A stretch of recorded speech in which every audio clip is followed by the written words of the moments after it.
You are now listening to Chakras and Shotguns.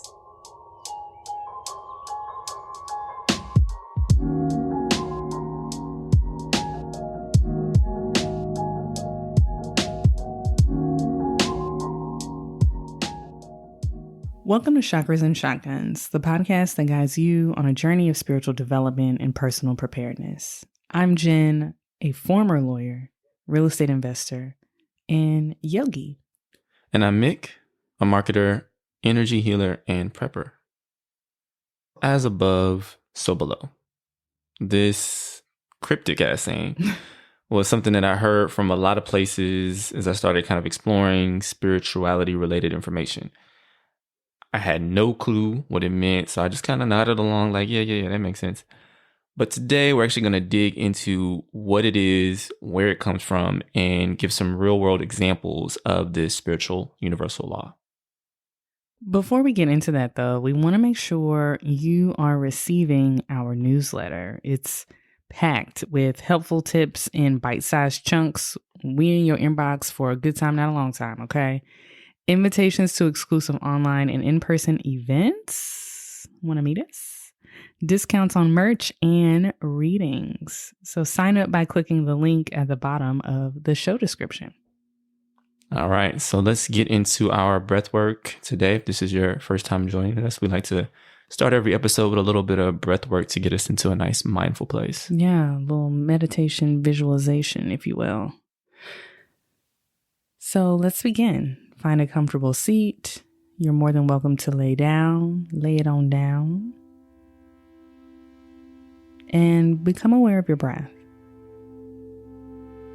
Breathing is something that we do automatically without intention.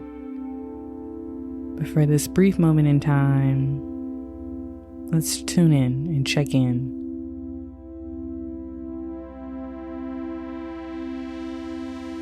Maybe put one hand on your belly, one hand on your heart, and feel your body go through the motions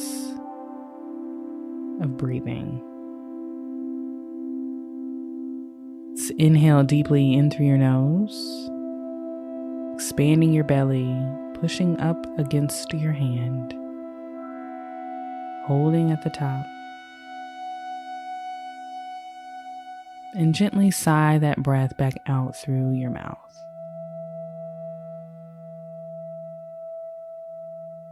Inhale in through your nose.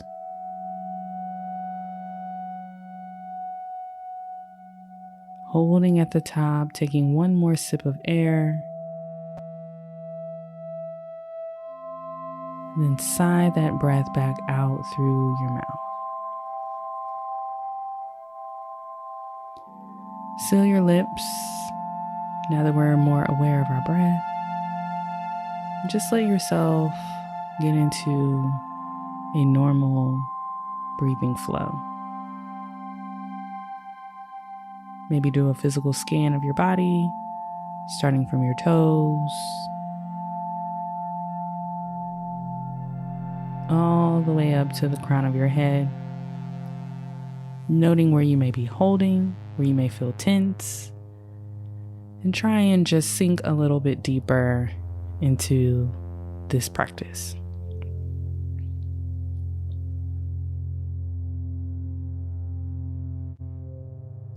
I want you to visualize a violet light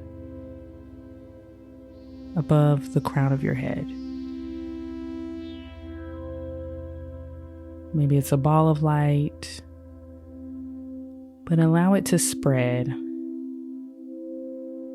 Almost as if it could, if you were sitting under the stars, it would cover the entire night sky.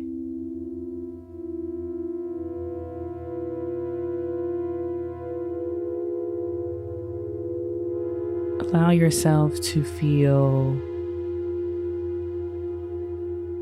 an understanding of the light, and that you are a part of this vast energy, that everyone you know is a part of that energy. allow yourself to feel in this moment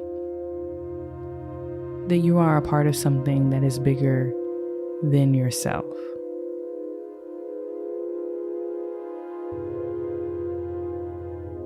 Notice what emotions come up for you. Try not to judge them. It's just information. Maybe you feel comfort. Maybe you feel overwhelmed. Maybe you feel gratitude.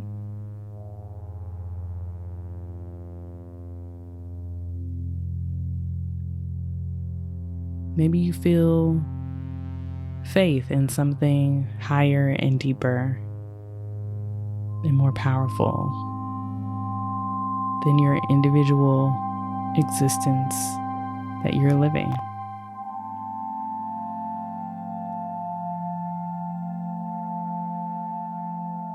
Maybe express gratitude to that energy and visualize yourself coming back into your body, coming back inside of yourself. Maybe wiggle your toes, your fingers. If your eyes are closed or your gaze was soft, maybe softly flickering your eyes open and bringing your awareness back into the room or the environment that you're in.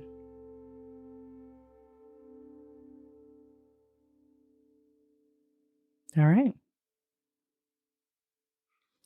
Beautiful, beautiful, Jen. Thank you for that. Yeah, just a quick note on what I was doing there. I was really focusing on the crown chakra. I'm reading this book, Eastern Body, Western Mind. Maybe you saw the Instagram reel that we posted talking about this book, but the crown chakra is our connection to divine consciousness and collective consciousness and universal consciousness, and the understanding that we're all connected and that there's something bigger than our individual day-to-day lives that is going on and that is happening. And I thought that would be an interesting visualization to bring to the top of today's episode. Yeah, definitely. I loved it. So I appreciate it for sure. All right, let's jump into the main topic for today. So again, there's this phrase, as above, so below. Maybe you've seen it somewhere. Maybe you've read it in an article and didn't quite understand what it's about. Basically, it's a part of a Hermetic principle that reflects the idea that there is a correspondence between the macrocosm, so think like the universe, and the microcosm, so that could be something like human beings. It suggests that the same patterns and laws that govern the universe also apply to individuals and their inner lives.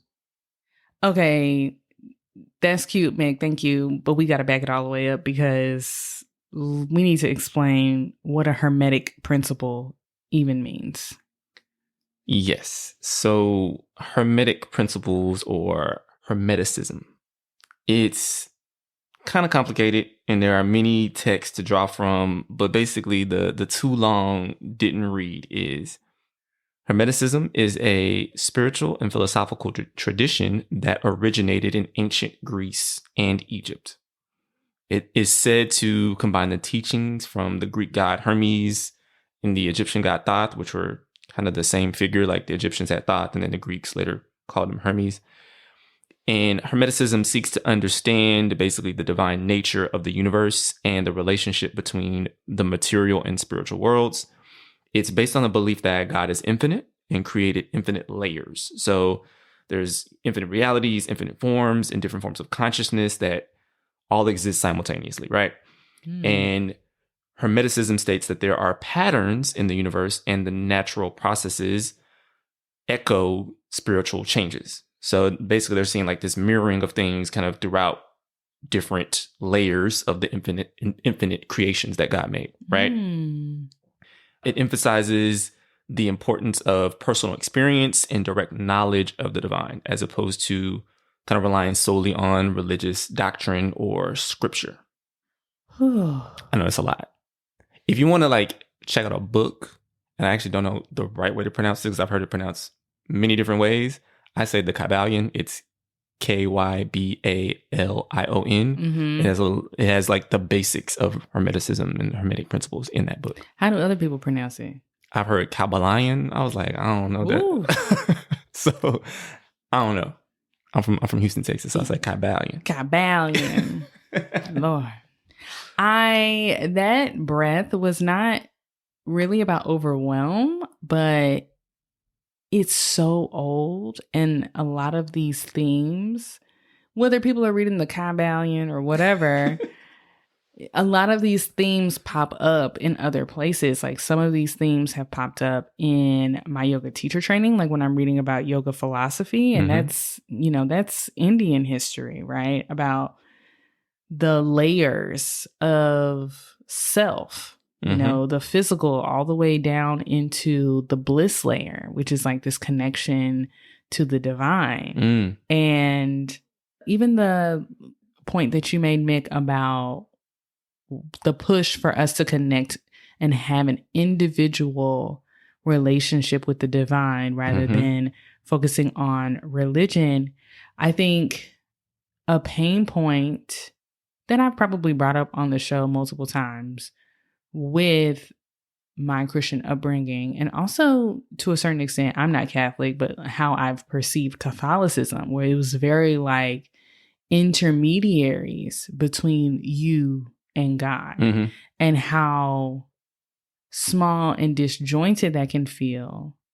And I'm sure part of it was used as like a mechanism of control, right? But we've talked about how it's hard for people to think that they can receive divine messaging or have access to archangels or other deities, because in the Bible, that was for the cream of the crop.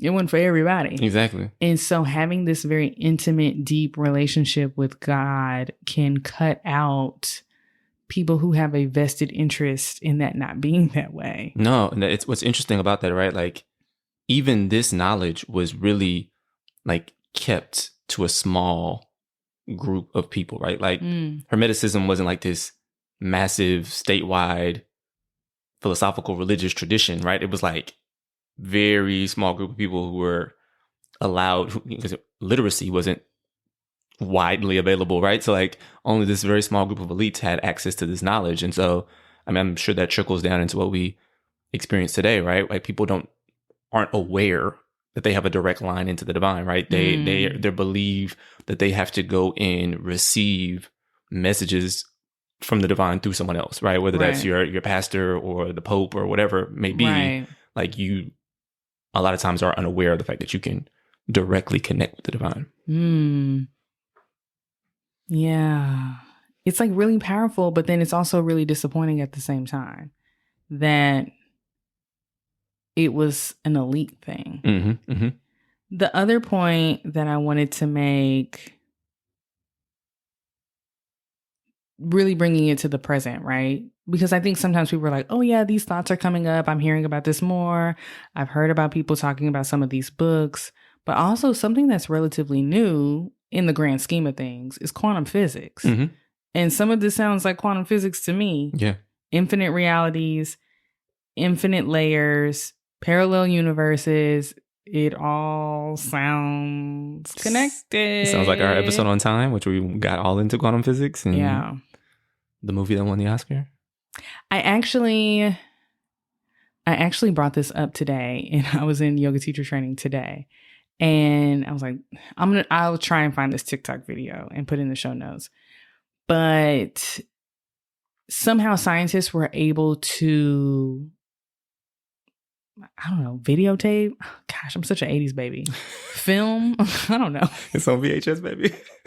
Put it in a VCR. Oh my gosh. They were able to capture the moment of conception, like the moment that the cells start to divide and what that looks like. And it looked really close to a Celtic rune for creation. Wow. Now, these are TikTok facts. But if this is true, Celtic runes are like super old, like way before Western medicine. And, you know, like that's just so, like going back to the breath work, it's just like, yes, I have bills to pay and I got, you know, rent's due on the 1st and, you know, my mama, man, I don't call her enough, but like, like what? I'm not gonna lie, my skeptic hat is definitely on. But I'll check it out. I'll see what this. I know. I'm gonna have to look it up. If y'all seen the show notes, an asterisk like Jen made all that shit. No, I didn't make it. It was up. AI generated. Like it was AI generated. Jen fell for the okie doke. You know, my bad. It's all good. So focusing specifically on as above, so below. This is one of the principles of Hermeticism, and I'm gonna admit the first time I heard of this was on The Craft with that. That actress was really good because she was creepy as fuck. You know what I'm talking about? They went like cuckoo. Oh, yeah. She went cuckoo and she was like as above, so below. And they were doing them spells. And when that movie came out, I was like, I'm not supposed to be watching this. It's witches and shit. I only saw that movie one time. So like I'm kind of remembering what you're talking about. But like it's probably been 20 years since I've seen that movie. So it was good.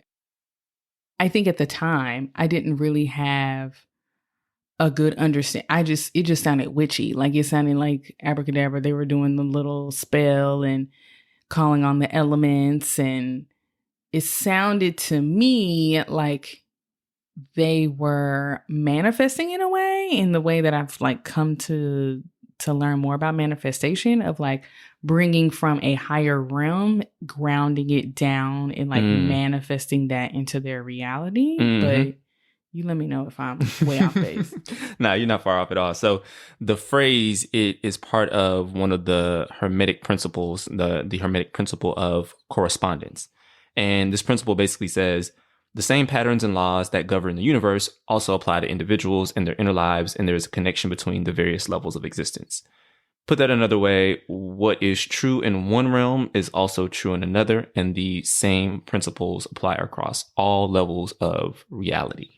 Okay. Levels of reality. What does that mean?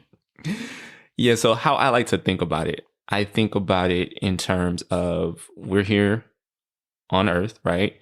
And we have the ability to use a telescope to be able to see far out into the universe, right? So like we can kind of see the macro, what's out there planets wise and the stars and all that, right?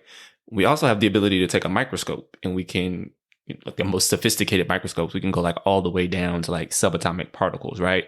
And what you can observe, it actually mirrors what's happening, right? Like the gravitational pull of the nucleus is pulling the protons and the electrons around the nucleus of the atom. Come on, 10th grade chemistry. You can see like the gravitational pull of the planets pulling things around their orbit, right? So like that's how I kind of like conceptualize it in my mind. I always thought they looked like little solar systems. The extent of my chemistry ended in high school, but cool.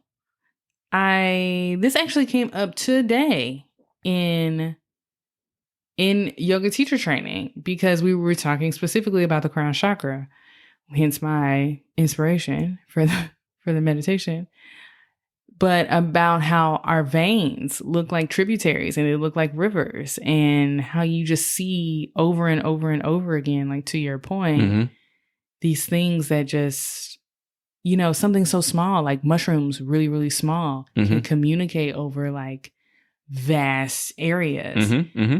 Scientists haven't really figured out how eels reproduce.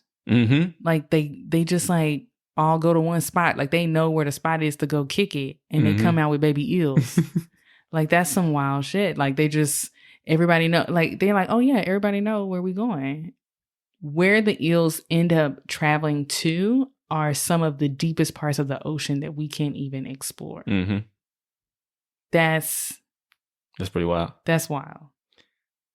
A couple other examples of how this principle might manifest.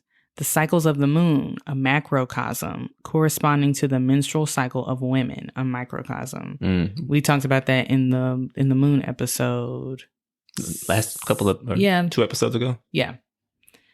The movement of the tides, macrocosm, corresponding to the fluctuation of emotions, microcosm. Also, stars continuously die and are being formed, macrocosm.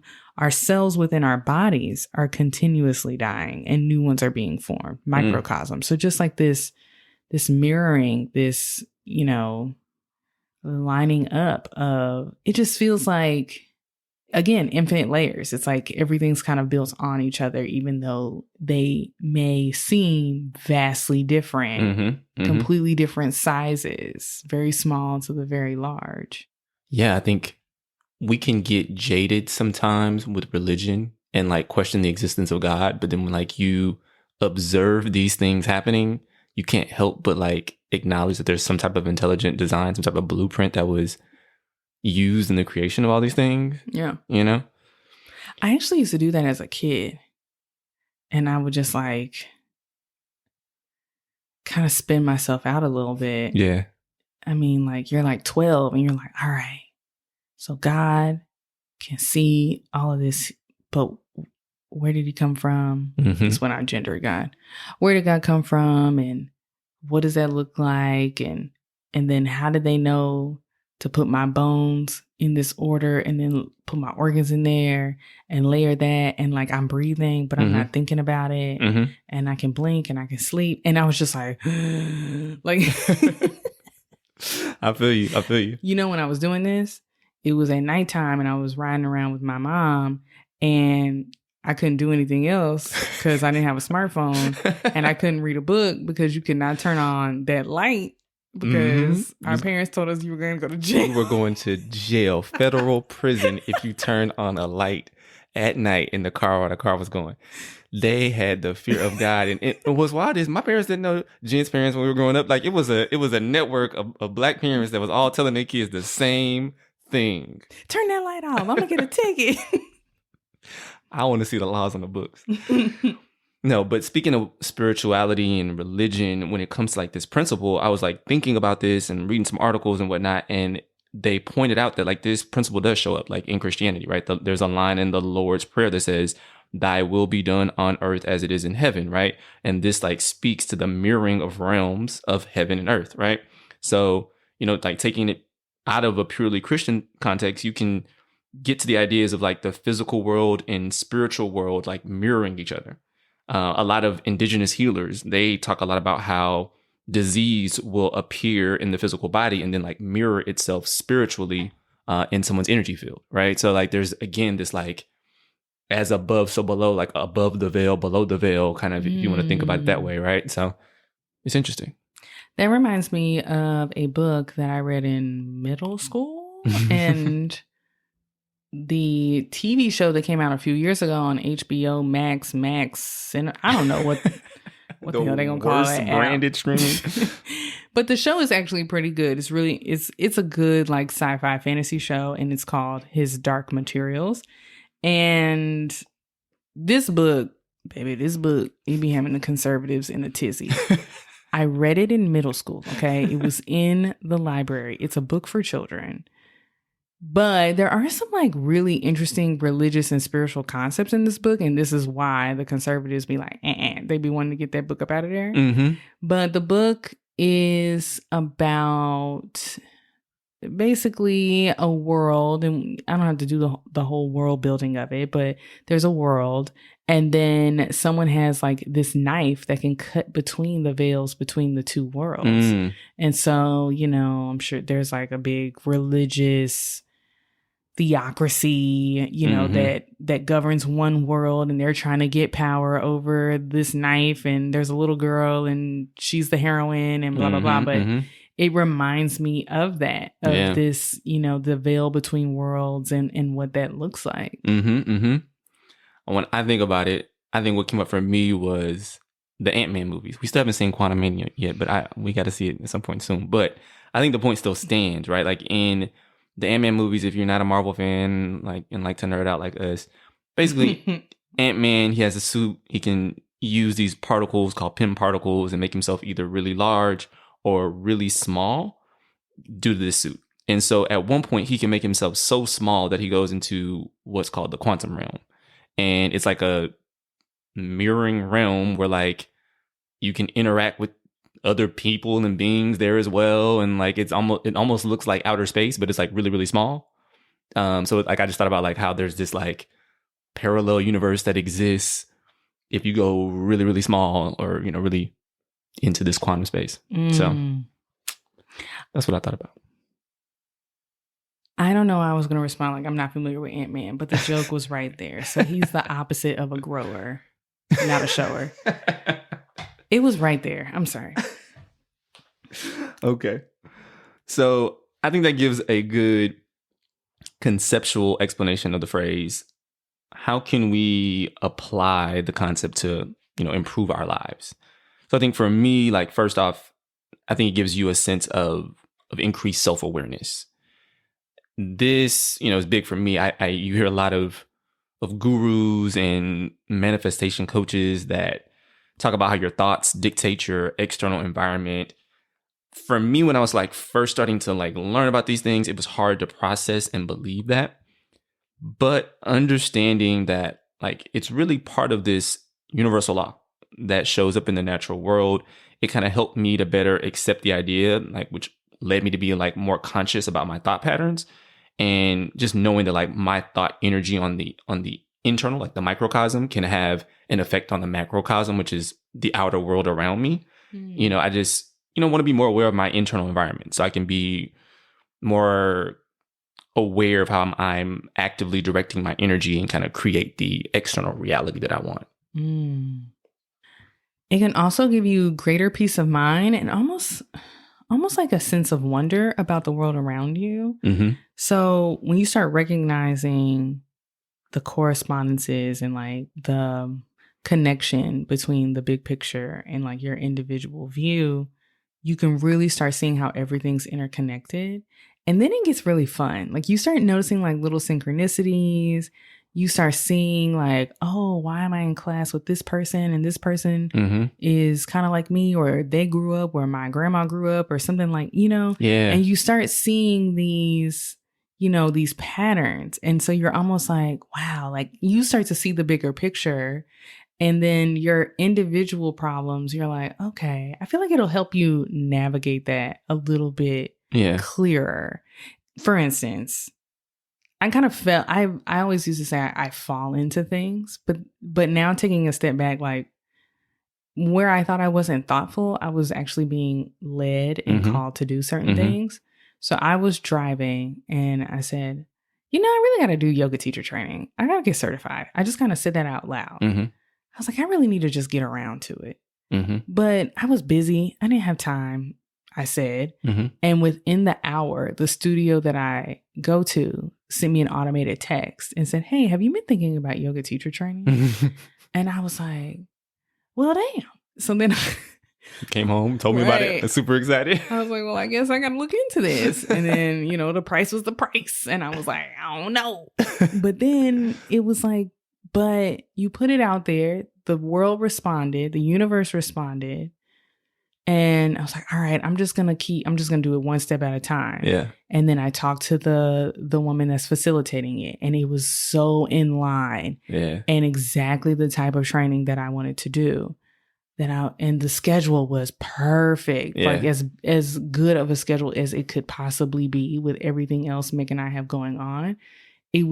I could not have done it at any other time in my life. It would not have really made sense for me. And I was like, okay. And so along the way, I keep finding the synchronicities of like, you're exactly where you're supposed to be. You were supposed to do this training. Anything that bubbles up that's like, I don't know. It's like, but look at how this week's lessons are lining up to exactly what you're working on in therapy, and how you're going to be able to transmute that into something that you can bring and hopefully help heal someone while you're instructing them through movement. Like, what?